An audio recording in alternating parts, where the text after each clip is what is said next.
আগের দিন গরুর মাংস রান্না করেছিলাম আর পরপর 2 দিন নাকি মাংস খেতে ভালো লাগে না, এজন্য আজকে বাসমতি চাল দিয়ে বিরিয়ানি রান্না করব। লেফট ওভার মাংস দিয়ে যে এত মজার বিরিয়ানি হয় সেটা আমি আজকের আগে জানতাম না। তো এখানে 1 কাপ বাসমতি চাল নিয়ে ধুয়ে সেটাকে ভিজিয়ে রাখলাম, আর এই যে মাংস ছিল আগের দিনের ওটাকে একটু টেনে ঝোলটা শুকিয়ে নিচ্ছি। আরেক সাইডে আমি সবজি রান্না করছি, কারণ আমার দুপুরবেলা বিরিয়ানি খাওয়ার ইচ্ছা ছিল না, আমি রুটি খাবো সবজি দিয়ে।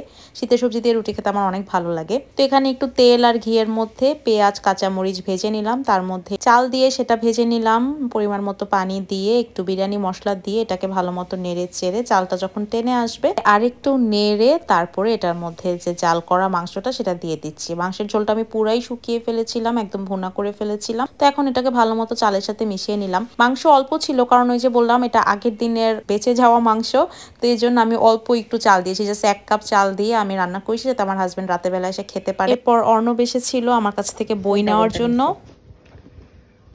This is rich dad and poor dad, বড় লোক বাবা গরিব বাবা, ঠিক আছে?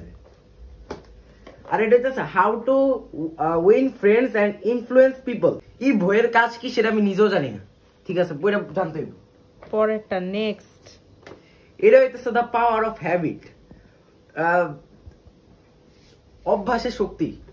কি বলছে আমি নিজেও জানি না, তাও এই বইয়ের কাজ কি সেটাও আমি জানি না। আমার মতো বোন থাকলে যা হয় আর কি। এই ছুটি তো ডিসেম্বর মাস পুরো টিভি দেখি কাটিয়ে দিচ্ছে। আমি বলছি আমার থেকে কিছু বই নিয়ে সেগুলো পড়া শুরু করো, তাহলে কাজে দিবে। ও 8-এ উঠবে নেক্সট ইয়ার, আমি এখন থেকেই ওকে এই বইয়ের পিছনে লাগিয়ে দিয়েছি। যাই হোক, এরপরে আমি এখানে একটু চা খেলাম, রং চা, আর তারপরে ফুডপান্ডা থেকে কিছু জিনিস অর্ডার করেছিলাম। আমি এখানে আলু পুরি, ফ্রোজেন পরোটা, ডিম এগুলো অর্ডার করেছিলাম। পানামার থেকে ডিম নিলে না পুরাই লস হয়ে যায়, কারণ ওরা এত ছোট সাইজের ডিম দেয়। আর main star of the show ছিল হচ্ছে এই প্রাণের ধনিয়া পাতা সসটা। আমি এটা ট্রাই করতে চাচ্ছিলাম বেসিকলি, এজন্যই আবার এত কিছু অর্ডার দিয়েছি। আর মেইনলি আমি ঢুকেছিলাম পান্ডা মার্টে টয়লেট পেপার অর্ডার দেওয়ার জন্য, বাট দেখো আমি টয়লেট পেপার বাদে বাকি সবই অর্ডার করেছি, আর টয়লেট পেপারের কথা কমপ্লিটলি ভুলে গিয়েছি। কার কার সাথে এরকম হয় বলো? গ্রোসারি শপিংয়ে যাই বা অনলাইনে শপিং করি, যেটা দরকার সেটাই ভুলে যাই, অ্যান্ড হাবি যাবে আরও অনেক কিছু অর্ডার করে ফেলি। আজকে আলু পুরি অর্ডার করেছিলাম বেসিকলি ওই ধনিয়া পাতার সস দিয়ে ট্রাই করার জন্যে, আর একটুখানি চা বানাচ্ছিলাম। 2টা পুরি আমি ভাজবো, আম্মু নাই, আম্মুকে ছাড়া না আমার হাবি যাবে এবার সন্ধ্যার চাটা খেতে অত একটা ভালো লাগে না, আমি অত একটা এনজয় করি না একা একা, বাট কি আর করার। আমি এখানে সুন্দর ব্রাউন করে পুরিগুলো ভেজে নিলাম। আমার কাছে মনে হয় হোটেলের পুরির চেয়ে না এই ফ্রোজেন পুরি বা ফ্রোজেন যে কোনো আইটেম আরেকটু বেশি হাইজেনিক হয়, বাট হোটেলের পুরিতে যেই মজা মামারা যেভাবে বানায়, মানে ওদের বানানোর জন্যেই এটা এত মজা, ওরা এত স্পেশাল ভাবে আমাদের জন্য পুরি বানায়, ফুচকা বানায়, এটার জন্য আরো বেশি মজা হয়ে যায়। যাই হোক, এখানে চাটা ঢেলে নিলাম, আর ধনিয়া পাতার সসটা আমি এটার অনেক হাইপ দেখতেছি ইন্টারনেটে, so I had to try this one. আমি নিজের জন্যও যখন একটু চা নাস্তা বানাই তখন ওটাকে সুন্দর করে সার্ভ করার চেষ্টা করি, তোমরা জানো।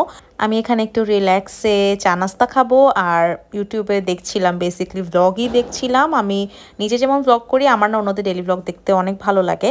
আর এই ধনিয়া পাতা সসটা অ্যাকচুয়ালি মজা, যদিও আমার কাছে একটু বেশি মিষ্টি মিষ্টি লেগেছে, বাট এমনি ওভারঅল আমার কাছে ফ্লেভারটা ভালো লেগেছে। তোমরাও ট্রাই করতে পারো, এটা 100 টাকাই ছোট বোতলটার দাম, by the way.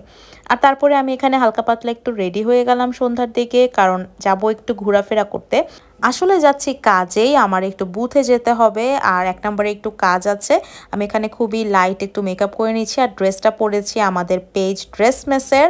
By the way, tint, mascara, skin care product এগুলো আমার পেজে তোমরা অ্যাভেলেবেল পাবে। এই টিনটা এত জোস, এত সুন্দর একটা পিঙ্কি স্টোন দেয় গালের মধ্যে, আমার কাছে অনেক ভালো লাগে। বের হয়ে আমি কাজ শেষ করে চলে আসলাম ভোগে একটু উইন্ডো শপিং করতে, কারণ ভোগে সেল চলছিল।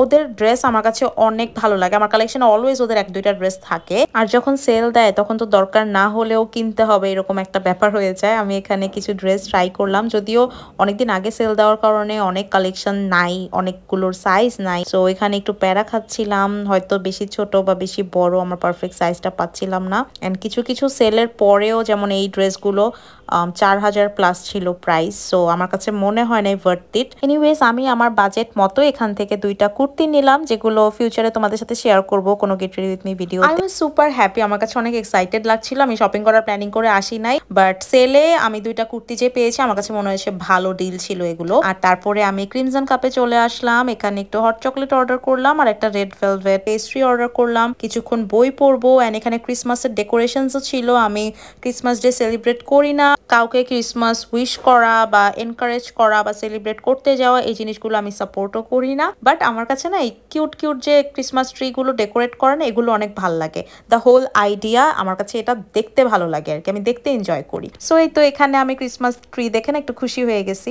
এখানে আমি একটু বই পড়ছিলাম আর এই তো কফি খেতে খেতে এর মধ্যে আমার হাজবেন্ড হচ্ছে ওর অফিস শেষ করে আমাকে কল দিয়ে বললো যে তুমি সেলরে আসো। আমি বেসিক্যালি সনি স্কোয়ারের বিল্ডিং এ ছিলাম অ্যান্ড যাওয়ার পরে দেখলাম ও আর ওর কলিগরা সবাই সেলর থেকে শপিং করছে, কারণ ওদের নেক্সট দিন অফিস থেকে মুভি দেখতে যাওয়ার প্ল্যান অ্যান্ড মুভিতে নাকি সবার সেলরের উইন্টার ক্লথ পড়তে হবে। এখানে আমি হাসছিলাম কারণ ওর সাথে আমি শেয়ার করলাম যে আমার কিছু মাথা মোটা ফলোয়ার আছে যারা মনে করে আমার হাজবেন্ড সেলরের সেলসম্যান, আর আমার এটা শুনে এত হাসি পায় মাঝে মাঝে। সেলসম্যান হইলে কে সেলর থেকে কয়েকদিন পর পর 3-4 হাজার টাকার জ্যাকেট কিনে বা শার্ট কিনে, যেটা আমি আমার ব্লগে প্রায় সময় শেয়ার করি। আমি জানি না আপনাদের মাথায় আইডিয়া কোথা থেকে আসে।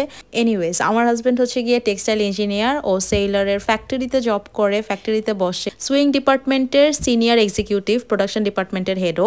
ক্লোদিং ব্র্যান্ডে কাজ করা মানেই সেলসম্যান না, এই ক্লোথগুলো প্রোডাকশনও হয়, ফ্যাক্টরিও থাকে, ব্যাক এন্ডে অনেক কাজ থাকে অ্যান্ড অনেক ডিপার্টমেন্টে অনেকেই জব করে। এটা কি খুব বেসিক নলেজ না? যাই হোক, আমরা এখান থেকে সবজি শপিং করলাম, তারপরে বাসায় এসে ডিনার করলাম। That was it for today's blog. Good bye and take care.